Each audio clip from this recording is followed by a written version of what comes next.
Hello students, welcome back. The problem, समस्या।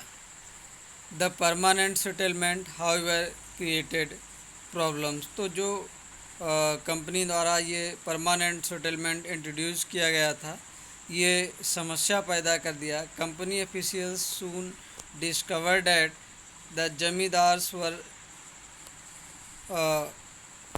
In fact not investing in the improvement of land. तो company officials को ये जल्द ही पता चला कि जो ज़मींदार लोग खेती करवा रहे हैं, ये लैंड इम्प्रूवमेंट के लिए कोई इन्वेस्टमेंट नहीं कर रहे थे। The revenue that had been fixed was so high that the zamindars found it difficult to pay. तो जो कंपनी के द्वारा जो रेवेन्यू फिक्स्ड किया गया था, वो इतना हाई था कि ज़मींदार लोग उसको चुका नहीं पाते थे, उनको कठिनाई होती थी। Any one who fail to pay the revenue lost his zamindari.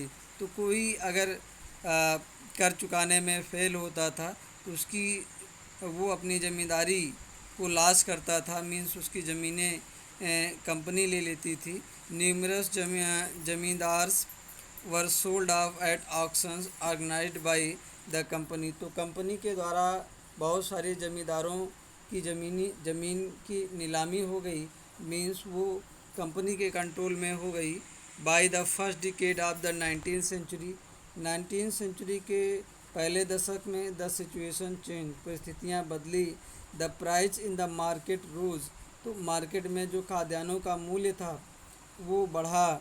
And cultivation slowly expanded, और कृषि में विस्तार हुआ। This meant an increase in the income of zamindar. तो इसका मतलब ये हुआ, प्रोडक्शन में एक्सपांड हुआ तो ज़मींदारों की जो इनकम थी वो बढ़ी। But no gain for the company since it could not increase the revenue demand that had been fixed permanently.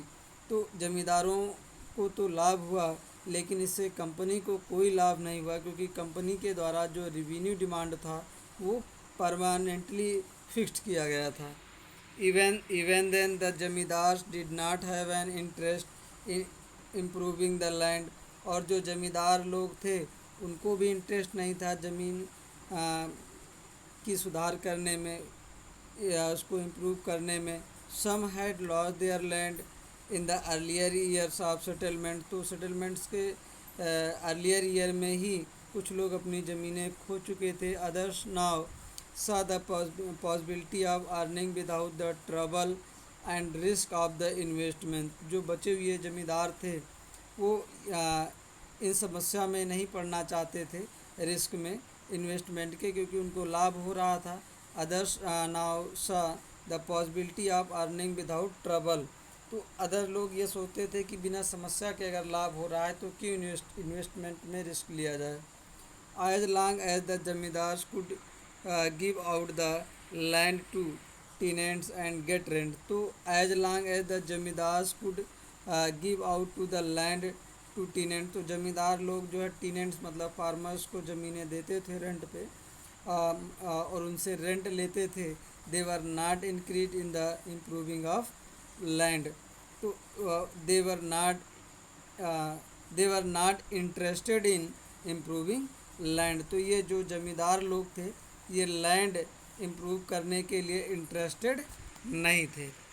तो इसमें जमींदार को तो फ़ायदा हो रहा था, क्योंकि कंपनी के द्वारा फिक्स रेवेन्यू कर दिया गया था, प्रोडक्शन एरिया भी बढ़ गई थी। तो जमींदार को लाभ होता था, क्योंकि वो टीनेंट्स को या पीजेंट्स को रेंट पे या लीज पे अपनी ज़मीनें दे देते थे, उनसे वसूलते थे हाई रेंट। लेकिन जो कंपनी को रेवेन्यू देना था वो फिक्स था, इसलिए कंपनी को कोई लाभ नहीं होता था, ज़मींदार लोग ही इसका लाभ उठाते थे। Thank you.